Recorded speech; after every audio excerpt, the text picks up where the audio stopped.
With so many options, why choose Arizona State University? For me, the only online option was ASU because of the quality. Their faculty was really involved with their students and care about your personal journey. The dedication to my personal development from my professors, that's been extremely valuable to me. Earn your degree from the nation's most innovative university. Online. That's a degree better. Explore more than 350 plus undergraduate, graduate, and certificate programs at asuonline.asu.edu.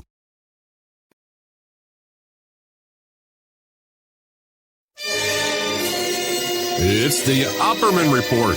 Join digital forensic investigator and PI Ed Opperman for an in-depth discussion of conspiracy theories, strategy of New World Order resistance, high-profile court cases in the news, and interviews with expert guests and authors on these topics and more. It's the Opperman Report. And now, here is investigator Ed Opperman. Okay, welcome to the Opperman Report. I'm your host, Private Investigator Ed Opperman. I'm the president of Opperman Investigations and Digital Forensic Consulting. You can find a link to my work at emailrevealer.com. You can also get an autographed copy of my book at emailrevealer.com. How to succeed, how to become a successful private investigator. Also, too, if you need adoption investigations, locates, asset searches, any kind of digital forensics, emailrevealer.com. Show is brought to you today by GetTheTea.com, Life Change Tea. I've been talking about this now. I know it's been at least 10 weeks I've been talking about this GetTheTea.com, and it really has changed my life. I can tell you that for a fact. It tastes good. A little time to make it. You got to kind of let it seep overnight. You got to let it steep, not seep. Let it steep for 8 hours overnight, and then you dilute it, and you make a gallon of this tea. You drink it every day, a glass of water, a glass of tea in the morning. You can cut out the coffee. You won't need coffee anymore. And there's no caffeine, very little caffeine in this stuff. Help you lose weight, help your digestion, and also to your complexion. My skin is glowing. Okay. GetTheTea.com. I'm loving this stuff, and it's really it got me back on track. Man, really giving me added about 10 years to my life, because right now I'm in the best shape I've been in a good 5 years. I'm doing really, really good right now. Okay, we're joined today by Albert Lanier. Mr. Lanier, are you there? I am indeed. How are you? Oh, great. Now your audio sounds great. You sound 100 times better than before. Okay, this is great. Oh, well, thank you very much. Okay. Well, tell the audience. Just trying to use my old radio voice there. It's your radio voice. Well, this is great. Okay, tell the audience. Who is Albert Lanier? Tell the audience. Okay, before I do that, I have a bit of a question for you. Okay. Who's Dan Opperman? Ed Opperman. Ed Opperman. Sorry. That's okay. Ed Opperman. See, that's why I asked.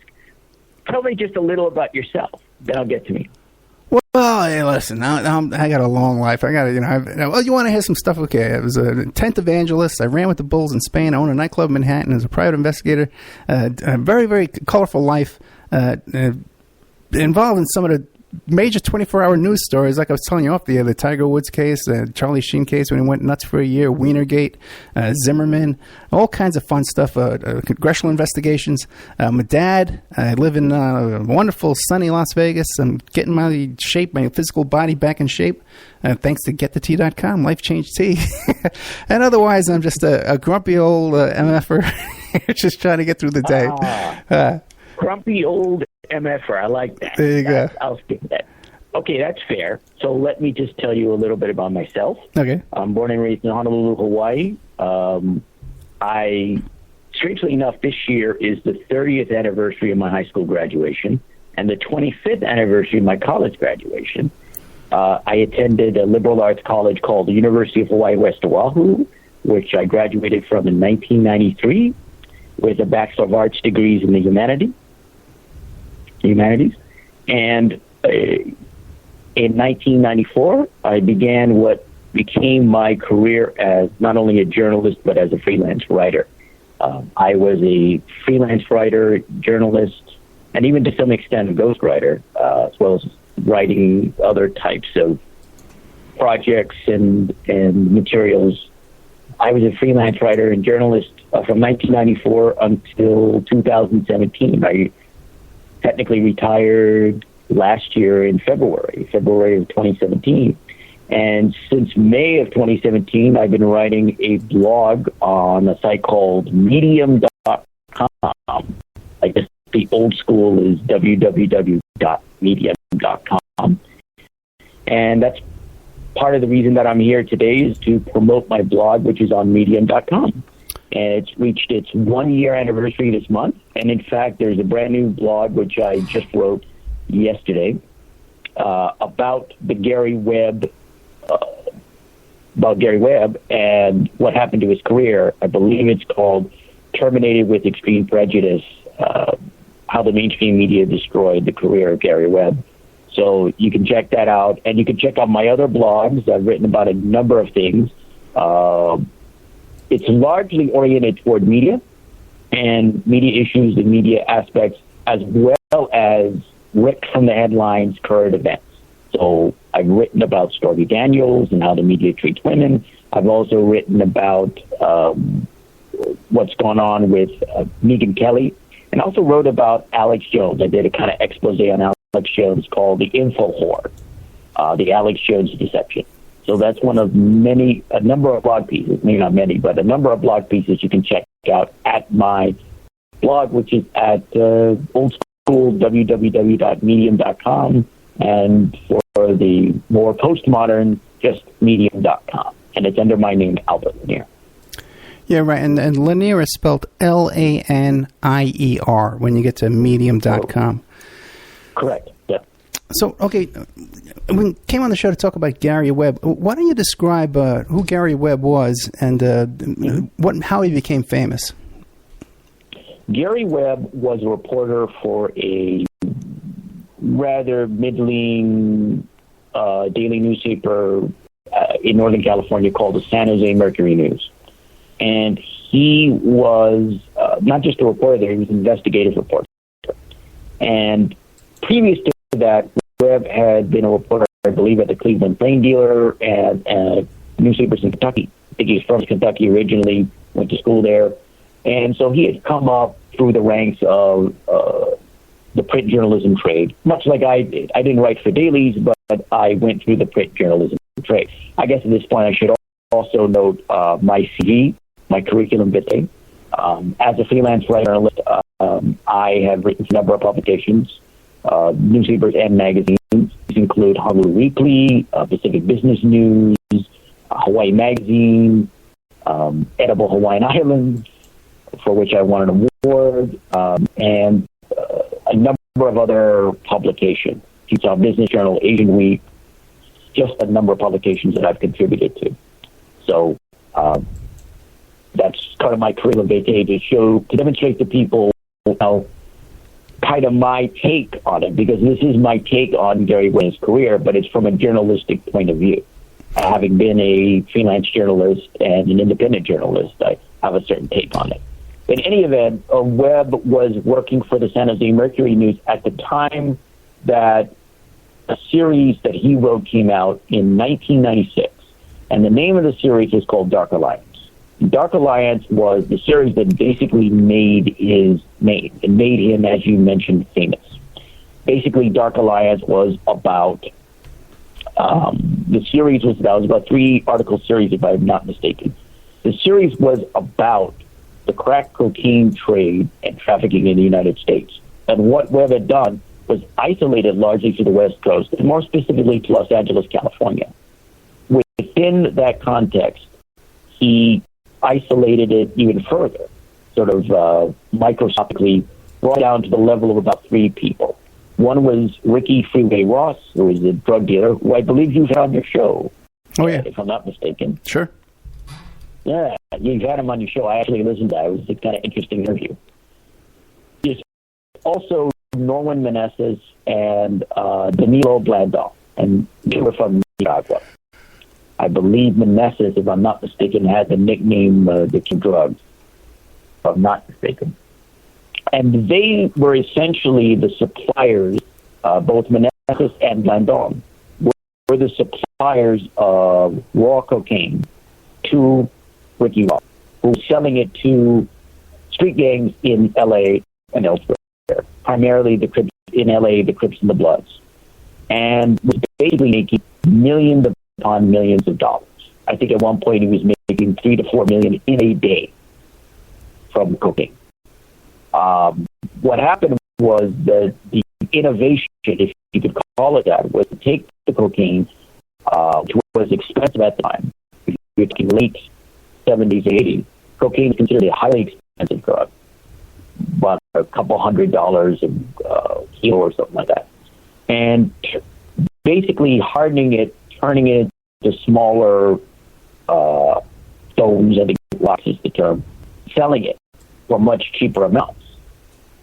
And so that was the innovation that Ross and probably others came up with.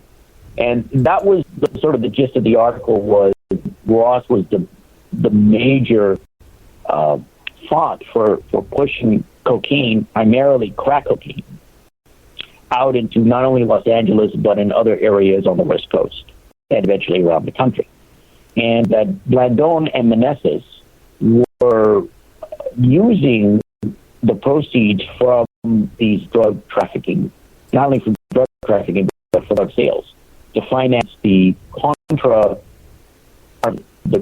basically the Contra rebel army. Sorry about that, just my phone. In Nicaragua. The Contras were fighting the Sandinista government, which was a left-wing government in Nicaragua. So that was sort of the gist. Now, the controversial part of that series was that the CIA had knowledge or awareness that drugs were flowing, the drugs were not only flowing into the country from these Nicaraguan sources, but that they were protecting these sources because the CIA backed the Contras. Essentially, as Webb noted in his series, this was the quote-unquote CIA army. That's how I refer to them. And they were supported by the Central Intelligence Agency. Yeah, Ollie North. Good old Ollie North, who's just got elected chairman of the NRA. We're going to take over the NRA, I think. Yeah, the guy that he set the price for a kilo of cocaine in the United States, and now they're going to let him run the NRA. It's just fascinating. Well, Ollie North is essentially. That guy is so crooked, it's not even worth discussing. Yeah. Well, it is worth discussing in many respects. Probably the depth of his involvement in shady and dirty tricks is extensive. All I need to do for those of people who are really into Ollie North, all I need to do is mention Rex 84. They'll probably have a connection fit. But anyway, the controversial part of the series, when it came out in 1996, was the CIA aspect. And so in the piece that I recently wrote for my blog on medium.com, what I do is I look at how his career was destroyed. After this series came out, it had a tremendous initial impact. And that impact was substantial because it was like all over the media. Now, the reason that I discussed this, and I'm on your show now, besides promoting my blog, and I hate to say that because I've never promoted a thing in my life, but I have to now. Besides that, the other reason is because this serves as an object lesson as to what can happen in regards to the news media, the sort of invisible contours and invisible boundaries of the news media, which are unknown to most people that are known to reporters. What you can and you can't get away with. And basically, what Webb did, even though he did his homework, even though he produced a series that was factual and substantial, he basically violated these invisible boundaries in the news media. And that's, in my view, why he was destroyed, ultimately, by the major media, the dominant news media in this country. You said that he violated boundaries? Well, think about it. Webb's series would have been just fine had the CIA angle not been a part of it. That was what was off boundaries. You can't write about intelligence agencies in this country. You couldn't then, and even now it's very difficult. And keep in mind, this is before 9/11. The internet was relatively new. And that was a way also that this series had a tremendous impact, because what Webb and the San Jose Mercury News did was put the series online and put the documents online. That was something new at the time, to put up these documents of a story. You just don't do that. I certainly never really did that, or wasn't able to do that as much, even as a freelance journalist throughout the 90s and into the 2000s, so to speak. But that was kind of an innovation at the time, putting up all these documents in addition to the stories. Now, why do you think it is that mainstream media, and even Gary Webb, he was writing for the Fresno Mercury, something like that, the Mercury News? What was it called? San Jose Mercury News. San Jose Mercury News, right. Which isn't like, that's like a weekly paper. This is not like a big paper, right? I think it was a daily, but it's a rather standard daily. It's not one of the big boys in California. Right. So now, they're there in Nevada. In California, the big papers would be the Los Angeles Times, the San Francisco Chronicle, San Diego Union Tribune, and even in LA, Southern California, LA Weekly, for example. Those are the big papers. So something like San Jose Mercury News is what? Silicon Valley area, something like that. Standard daily. Your average kind of big city, but not big time daily. The reality of the media in this country is that there are only so many newspapers that matter in regards to the national pulse of news. And we're talking just print. Well, you got the New York Times, Washington Post, you've got Wall Street Journal, and to a lesser extent, papers like the Los Angeles Times. The Los Angeles Times is the major paper. Hey, you want to laugh? Papers that dictate the national pulse. You want to laugh real quick? Because you talk about the LA Times and the Washington Post. When I was covering the Bernie campaign, my little slot in the press pool was right in between LA Times and Washington Post, LMNOP, because I was Opperman. So, I'm sitting there, man. I'm right between the LA Times and the Washington Post. How could you beat that? But my question for you is I was just thinking of something I probably shouldn't say, but I was going to say, that must have been very uncomfortable, if you know what I mean. Nah, we got along. Uncomfortable in a Stormy Daniels sort of way. Yeah. And I won't go into details, but go ahead. Now, why is it? I know from my own experience, okay, on several occasions I've had, I'll be trying to book a show, and certain people will insert themselves into my life, and I find out later on that they were CIA, okay, or try and influence the show, either try and get booked in the show or try and influence the show in different ways. But and I say, and I don't even come on here and talk about it later on. I kind of just let it go and just let the audience figure it out, on their own. But now the thing is, what is it? How is it that they can influence a paper like the San Jose Mercury News in order to put the kibosh on Gary Webb? Like, how does that work mechanically? Well, as I noted in my blog piece, the recent one, my anniversary piece, I go through a step-by-step dissection of how his career was essentially destroyed. And one of the aspects of Gary Webb being destroyed was what I call the counteroffensive or counterattack. And one of the ways that they worked in regards to the San Jose Mercury News is they turned the news, the Mercury News, into an outlier, an outcast. At first, the Mercury News defended Webb. But when you've got the big guns, New York Times, Washington Post, and in terms of California, Southern California, the Los Angeles Times, when you've got all these big guns trained on you, and these guys are sending out reporters to look at the story and saying, well, Webb went beyond known facts. He misstated. He made conclusions that veered from accepted facts or the accepted truth. These kinds of aspects. When you have that, what it serves to do is to isolate and alienate. And so at some point, the Mercury News, being a basic mainstream paper, because it was a daily, they gave in, and it's not unusual that they gave in because they're part of the sort of dominant news media or the major news media in this country. They may not be at the very top.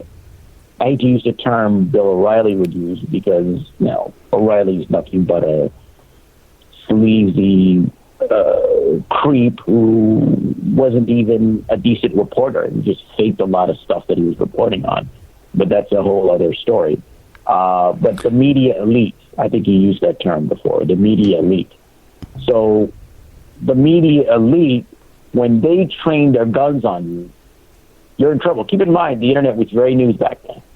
So it's not like Gary Webb had any recourse other than defending himself on mainstream American television when he was being interviewed, whether it's cable TV or the networks, or even in print. He didn't really have much of a choice other than to try to defend himself. But you can't really go to war against the media. And this is what Trump is probably learning right now. And he understands now. If he didn't understand before he went into office, he's understanding it now. You can't beat the media. You can't mean the major media in this country. It's a good time to take a commercial break. We're with Albert Lanier. You can find his blog at medium.com, and it's you can look for Albert Lanier, Lanie. And now a word from our sponsors. Hi folks, Ronnie here from Life Change Tea. There's a lot of hubbub about the ramifications of GMOs. First of all, what are GMOs? Genetically modified organisms. Yee! Man-made organisms entering our body, changing and damaging us from the inside out. What's our defense? First of all, not eating them. Second, cleansing from them when we do eat them. Thank God for Life Change Tea at getthetea.com. Life Change Tea cleanses from toxins, heavy metals, and helps flush GMOs out of your body. Our unique blend of herbs help cleanse you from the inside out, helping you feel refreshed and clean of yee. We also carry unique one-of-a-kind supplements. So order online at getthetea.com. That's getthetea.com. Rid yourself of the yee that contaminates your food and water. Go to getthetea.com. That's getthetea.com. Get the Tea, your best defense. The Opperman Report is brought to you by SubhashTechnosis.com. Subash Technosis is a search engine optimization and website design company. They're located in India, so you know you're going to save a lot of money and get top quality service. They offer all sorts of business process outsourcing, data entry, banking BPO services, recruitment process outsourcing, software testing, offshoring, research network, customer care, press release, content writing and distribution, and much, much more. Now you can get a hold of Subash Technosis by email at info@subhashtechnosis.com. Their website is www.subhashtechnosis.com, and their Skype is ANUSHASUBASH. WPR Rebuttal, covering the sides of the story missed by Wisconsin Public Radio, bringing narratives the UW System Board of Regents won't allow, shedding light on perspectives the owners of WPR don't want you to hear. Every Thursday at 12:30 Central Time, WPR Rebuttal is your destination for grassroots journalism in Sauk County and beyond. Our host, Senator JPO, provides insightful analysis into stories that are only superficially covered by mainstream press. A recent inventory of topics includes college graduate underemployment, yellow journalism in the media, and favoritism in the public sector hiring process. Get your WPR Rebuttal fix Thursdays at 12:30 Central Time. Remember, all these shows on Awake are brought to you by emailrevealer.com. You can go to emailrevealer.com and get a copy of my book, How to Become a Successful Private Investigator. You also do all those kind of different services for you. Online dating service investigations called an online infidelity investigation. And that's where you give us your husband or your boyfriend, your girlfriend's email address, and we trace it back to their online dating websites, and we return a list of all the dating sites that email is registered to. We can expand on that investigation and trace it back to porn sites, escort service sites, swinger sites, gambling, websites, and even prescription drug websites, and all kinds of digital forensics, computer and cell phone digital forensics, where we can recover deleted content from an email or a hard drive and produce a report for you that you can use in court. That's emailrevealer.com, or you can contact me at oppermaninvestigations@gmail.com. We all have questions. Did he do it or did he not? We all have opinions, but do we really know the truth? New evidence will now be presented and the ultimate answers will be revealed in the explosive documentary, Serpents Rising. Inspired by the bestseller Double Cross for Blood, an independent investigation of the trial of the century, the lies, the myths, and the concealed evidence. Don't miss Serpents Rising. This excellent documentary film is available at Serpents Rising at Vimeo Videos on demand. Watch it for $1.99.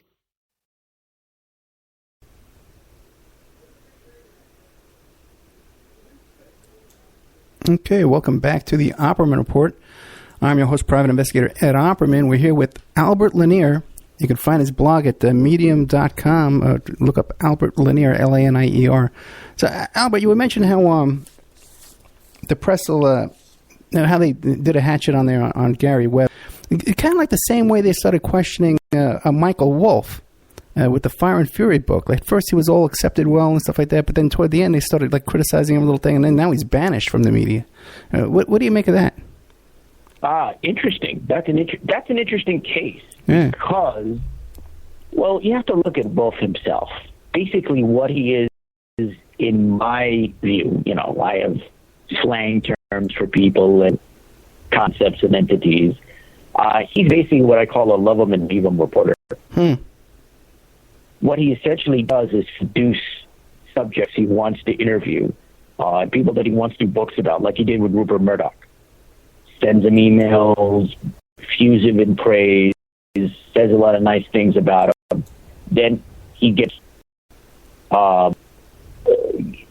to permission to shadow them, follow them around, and then he puts the screws to them once he writes the book. It's essentially what he did with the Trump administration. In fact, it's absolutely what he did. But here's the thing about Wolff. Wolff was granted access to the West Wing. So he had a West Wing pass. So he's not just showing up with either the temporary press credentials of the White House or permanent ones. He's at the West Wing. So he's watching people, he's cornering people and saying, hey, can I talk to you? Can I have a few minutes with you to do an interview or whatever? And so now that he produced his book, which was one of the first major looks at the Trump administration. Keep in mind, this came out, December of last year or so.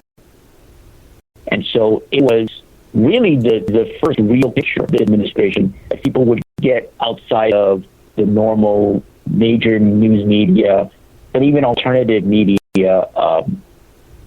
aspects. And the thing is that I think that Wolff's reputation has caught up with him. So he was on everything on TV and probably podcast and radio and who knows. But after a point, it began, I think the reality of Wolff, just in my view, began to be manifest. And I think people just kind of realized that he's nothing more than an opportunist. A smart opportunist, no doubt, but an opportunist. That's essentially what he is.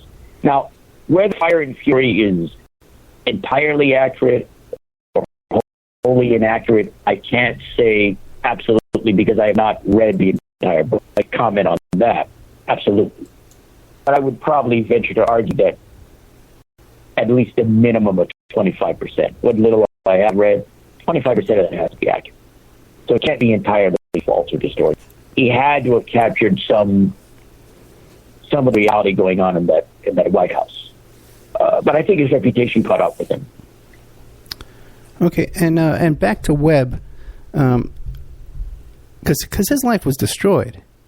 Can you go into that? Like, now, was this just in the press, or was it also in his personal life as well? Is his finances were attacked and stuff? Well, I mean, basically, what happened was after this let me just backtrack a little and describe what I call the counteroffensive and counterattack. Okay. Basically, the media, the major newspapers like the New York Times, the Washington Post, they put reporters onto the web series and that subject, and basically to try to discredit him. They did that. Essentially, they tried to discredit him, and in essence, disable the story to muddy it in the eyes of the public. The LA Times had a team of about 19 reporters, and they had called themselves, this was according to Russ Grimm, who was interviewed on, I believe it was the Majority Report, Sam Cedar Show, and he said the LA Times reporters on this team that was to look at web series and the web series called themselves the Get Gary Webb team. That's what they informally dubbed themselves. Okay. The LA Times had a major dog in the hunt because the Times, I believe, had actually interviewed Ricky Ross, Freeway Ricky Ross, years ago. And they were aware of this. This actually wasn't entirely a new development. You know, I think Robert Perry of Associated Press had done a investigation into the sort of Contra drug connection. And of course, there was, there was a Senate investigation into the whole drug issue in regards to the Contra affair. I think in 1987. So it wasn't this was something that was just brand new out of the sky, though it seemed, by the way, probably in 1996. There were some nibbles here and there. But what happened was the LA Times had gotten scooped by Webb.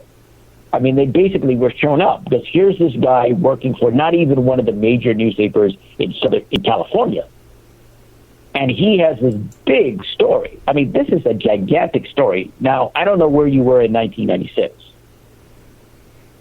Were you on the West Coast? No. In 96, I was living in New York. Okay. I was living in L.A. in 1996. This is part of the reason that I looked into this and I've examined it.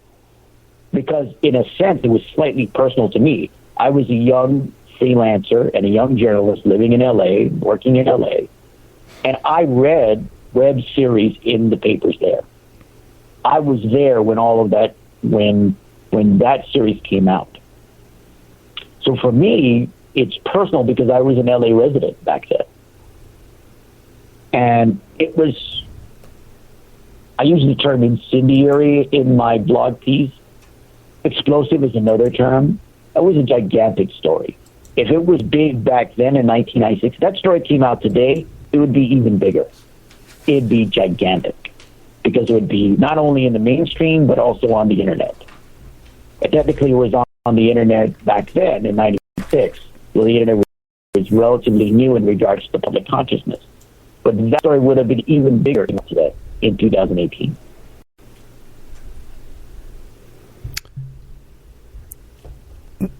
Well, but do you think it would come out today? I think we have more suppression of the press in mainstream press, at least, than we did back then. Interesting. Why do you think that? I'm just curious. You wrote a book. You wrote a story, a blog about Megyn Kelly. About sorry, Megyn Kelly. Yeah, I wrote about Megyn Kelly and her. I think her reporting, her moving to NBC. I wrote largely about her, but about her moving to NBC and some of her reporting. Like, she had started out by interviewing Vladimir Putin, right? Which was a joke. I mean, he made mincemeat out of her. I mean, it was just embarrassing. Well, because I'm referring to her interview with James Alefantis, where she didn't even ask him a single question. I just brought him on the show and was his PR piece. And where, no matter what your feelings are about the more serious allegations, just the most basic review of his Instagram page and his online activity, and would, if he had a custody evaluation for his own kids in family court, would lose custody of his own kids over his online behavior and the comments and the remarks and the photos he had on his Instagram page. So, and she just totally glosses over that and just gives this guy a pass without asking him a serious question. Well, first and foremost, if you look at where Megyn Kelly is, I think she has a show on Sundays. I believe. I don't know if she still does. No, I haven't watched anything with her in a long time. I don't watch that much TV. I'm mostly an online guy, so if I see it, it's on YouTube or something. But I believe she had a show on Sunday because I saw one episode of her show, and that was the one with Alex Jones, which was an infamous one. And that leads me to Megyn. You know, when you bring up Megyn Kelly, that just demonstrates that this woman is out of her depth. First of all, she's not a real journalist. She's a lawyer. And she was a lawyer that was interested in being a reporter. She didn't even get hired on the local news level. She just got hired at Fox. And if you look at her work at Fox, like most other reporters there at Fox, she's not a real journalist and not a real reporter. She's a propagandist, which is what most of those people are there. I mean, someone like Sean Hannity is at least honest. I mean, he stated he's not a reporter, which is pretty blatant and obvious. But she's nothing more than really an attorney pretending to be a reporter. So if you look at her gig here at NBC, her being brought over for, what, $10 million or more, she got paid a huge amount of money. I mean, it's been actually a disaster. And a disaster because she's not a real journalist. I mean, Alex Jones, of all people, Alex Jones is a joke. You know, this is a guy that I've written about in my blog. Alex Jones showed her up. I mean, what he did was just so... I just shake my head and I go, did she not realize who she was dealing with? Because he taped her over the phone while she was basically trying to, you know, smooth the waters. I mean, I understand what she's trying to do. It's what journalists normally do when you talk to someone about doing an interview. Oh, yeah, well, this is what we're looking to do, and this, that, and the other thing. And Alex taped all that, and then played it before I think the NBC her NBC show segment came out about it. I mean, if you want to see how far out of depth this woman is, I'm not inviting people to go to Infowars.com, but if you can see it on YouTube or whatever, check this out, because the woman basically got revealed to be what she is, and that is someone pretending to be a journalist, or should I say, acting the role of journalist, acting the role of reporter. Okay, yeah. I just tried to book a show with Alex Jones' ex-wife. That turned out to be a... She doesn't know what she's doing. She doesn't know what she's doing. I mean, you just noted it. She doesn't know what she's doing. She wants you to pretend that she knows what she's doing. She's not an unintelligent person, but she's no reporter. Right. She doesn't know. She doesn't have the chops. It's pretty clear, even for TV. And TV news to me is just basically what I call news entertainment. It's a joke. And you said you wrote... showing my bias as a print journalist? Yes, I am. Just a bit, yeah. And you said you wrote a story about Stormy Daniels, too? What was that? Yeah, well, that was about how the media treats women. And if you looked at... That, for me, was about, you know, some of the misogyny, some of the sort of blatant hatred for women. And more importantly, I think women who have been in compromising situations with important men, or quote-unquote important men. I don't consider 45, I don't even want to say his name, 45 that important. He thinks he's that important, I don't. But if you look at the way she's been treated, I mean, I actually saw a poll, and this was part of what inspired me to write the piece. I saw a poll that stated the porn star, didn't even know her name, the porn star and the president. And I thought, how is it you're going to talk about something and not even put this person's name? She's an individual with a name. You know, she's a human being like all of us are. But somehow she doesn't count because she's engaged in a rather explicit line of work. It's interesting, too, that the other, the Playboy playmate, Karen McDougal, nobody even knows her name even at all. And they don't even come close to remembering that name or reporting that name. And she actually had a relationship with Trump that went on for months. We got to take another commercial break here. We're with Albert Lanier. We've been talking about Gary Webb, Stormy Daniels, Michael Wolff, a whole bunch of different things. And his website is medium.com, and you have to go in there and look up Albert. And now a word from our sponsors.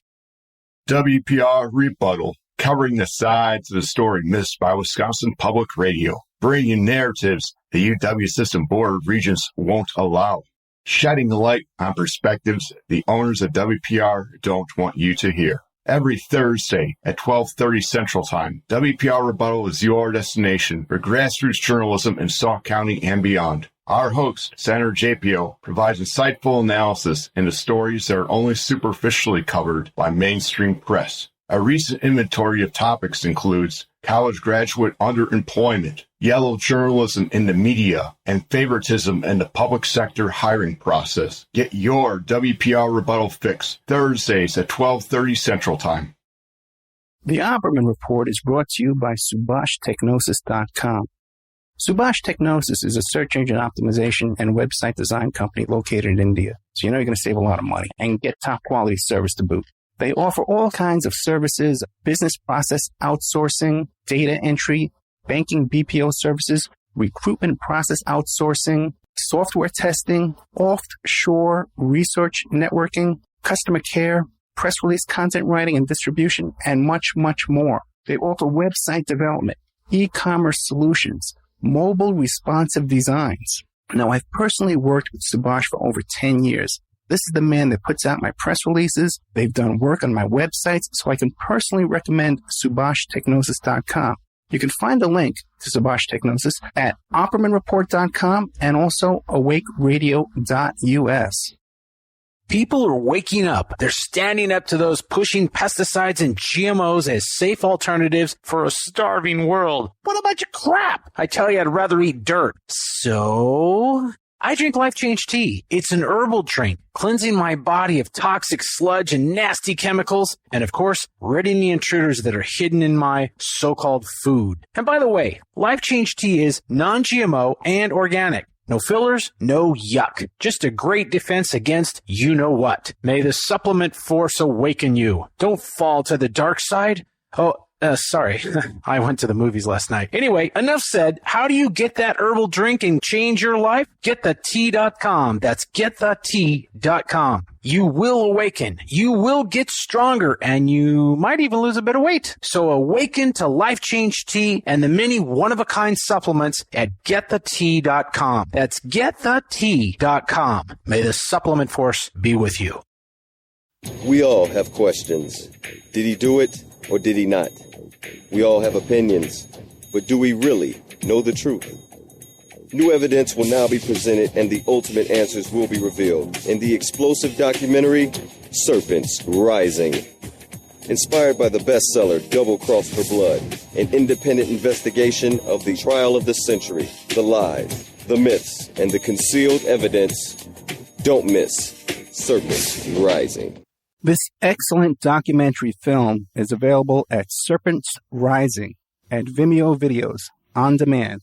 Watch it for $1.99. You can have your ad played here at OppermanReport.com every Friday night, 5 p.m., and Saturday night, 5 p.m. to 7 p.m. Pacific Standard Time.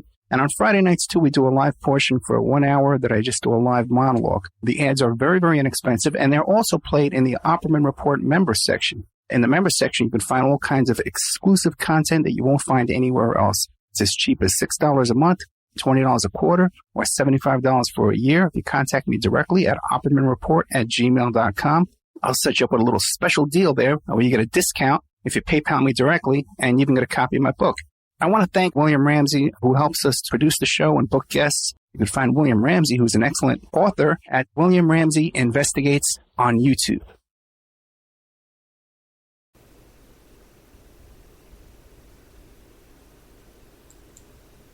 Okay, welcome back to the Opperman Report. I'm your host, Private Investigator Ed Opperman. We're here today with Albert Lanier, You can find his blog at medium.com, Albert Lanier, Lanier. So, Albert, we were talking about Gary Webb. Mm-hmm. What is your conclusion? Do you think it was a suicide? I figured you would ask that question. Well, I'll put it to you this way. Supposedly it was 2 gunshots to the head.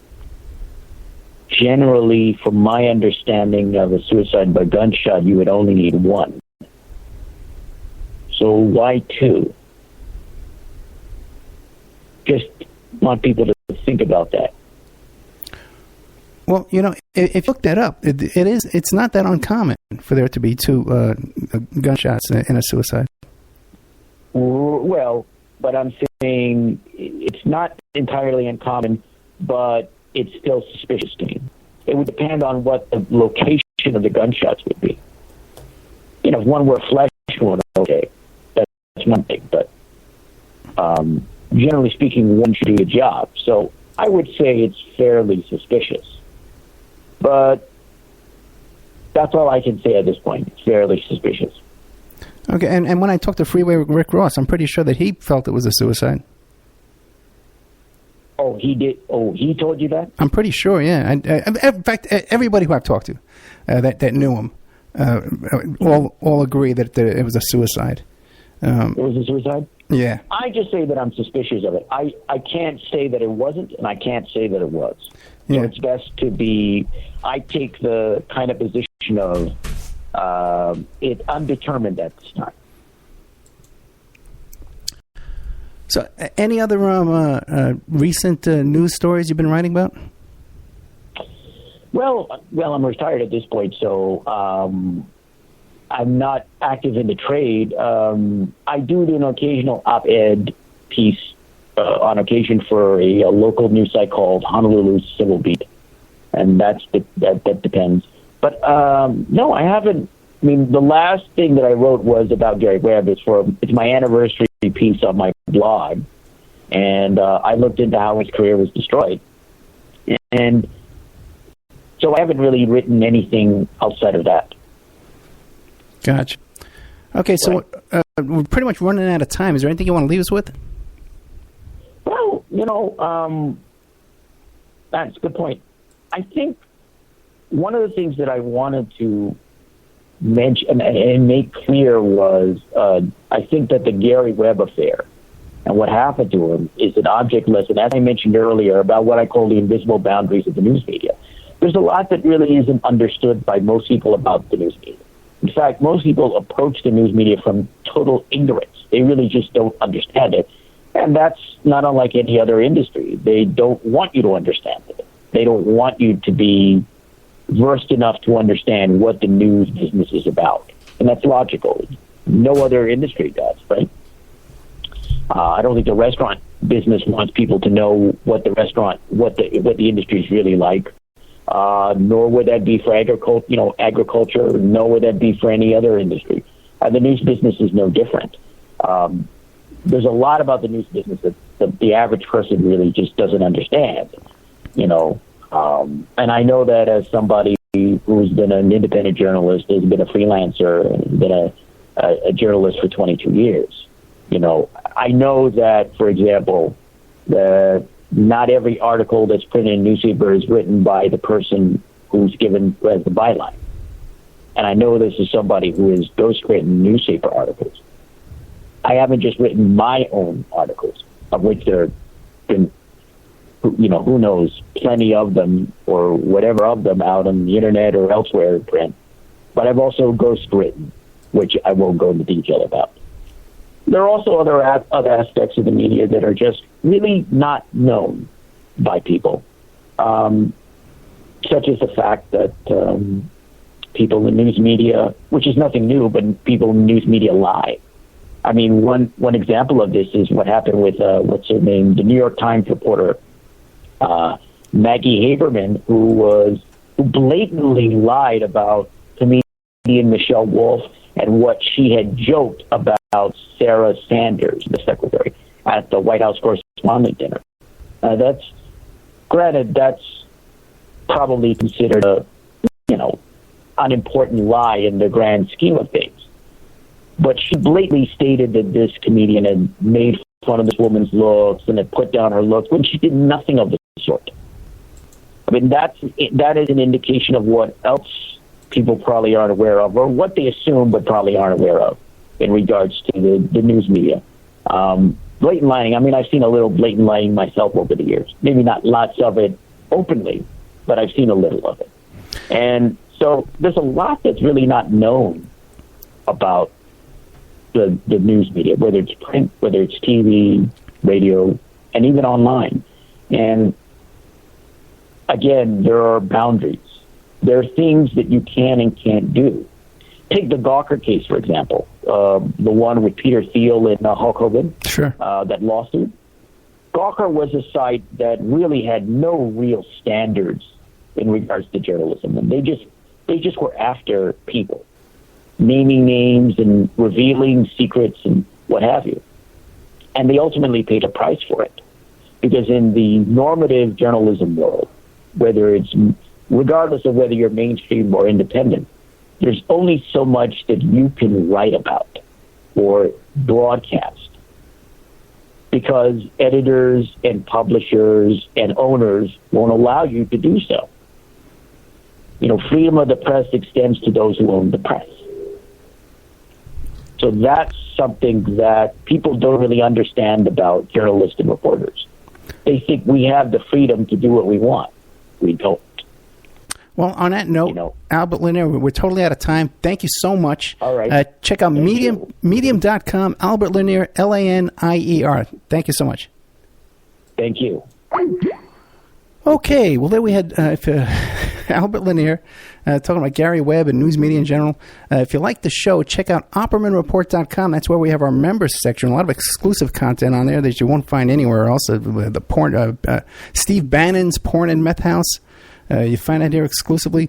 McMartin preschool investigation we did. We contacted the gentleman who did the ground penetrating radar. No one interviewed this guy in 40 years since the McMartin preschool case, and he came on our show and he told us how he found a hand dug room underneath the McMartin garage, never before reported. You find it there on the Opperman Report.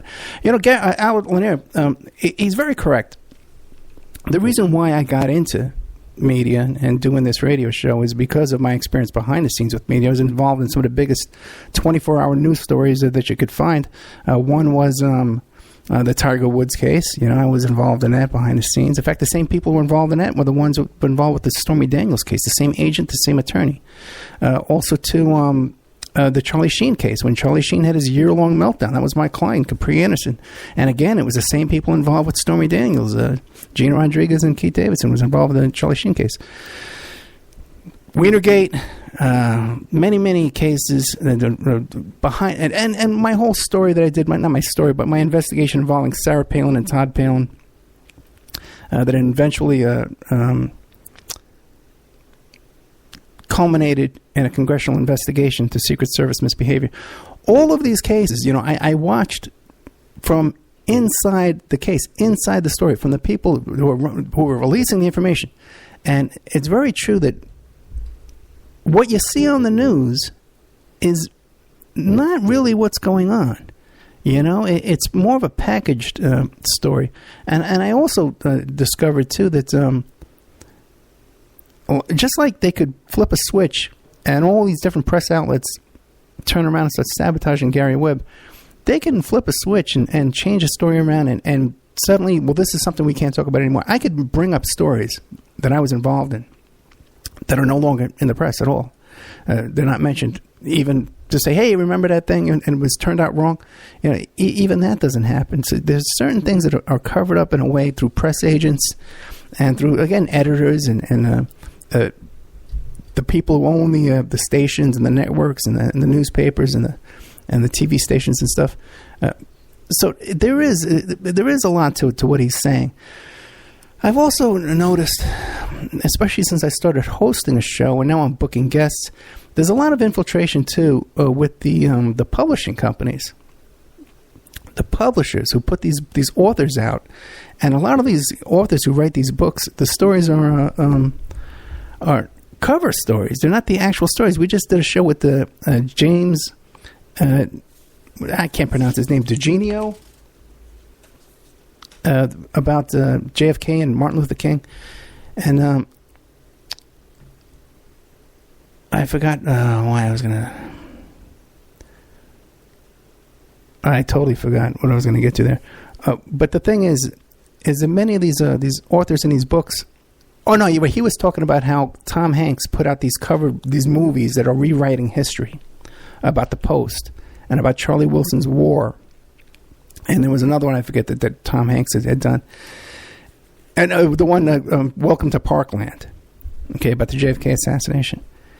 And it seems like that there's an official version of the story that the powers that be want to get out, and they'll hire authors, and they have publishing companies that will promote these authors and put them out and to give the official version of the story. Like we were talking about McMartin Preschool, like that movie that came out with James Woods that was produced, by the way, by Oliver Stone, you know? That was a whitewash of the McMartin case. So I've noticed this pattern. Okay, and behind the scenes, and I've experienced it firsthand, like I said. And I've also dealt, like I said, I sat right between the Washington Post reporter and the LA Times reporter, and I got along great with them. A lot of Katie Turry, and I met her. You know, my daughter met the Kristen, whatever her name is. I forget her last name. You know, and these are very nice people, intelligent people. But there's lines that they won't cross, and there's even lines of conversation that they won't enter into, even off the record, behind the scenes. Maybe after several drinks in the bar, I never got to do that, you know. But there's just things that they just won't touch. And even here, covering the Hillary campaign, I was talking to another local reporter that writes for a local paper, and I said, well, how could this be? How could Bernie have 5,000 people and Hillary has 800, and half of those are union stooges showing up for their rallies? How could she possibly win this? And they just shake their head. They don't even want to get involved. They just want to put their heads down and bury their heads.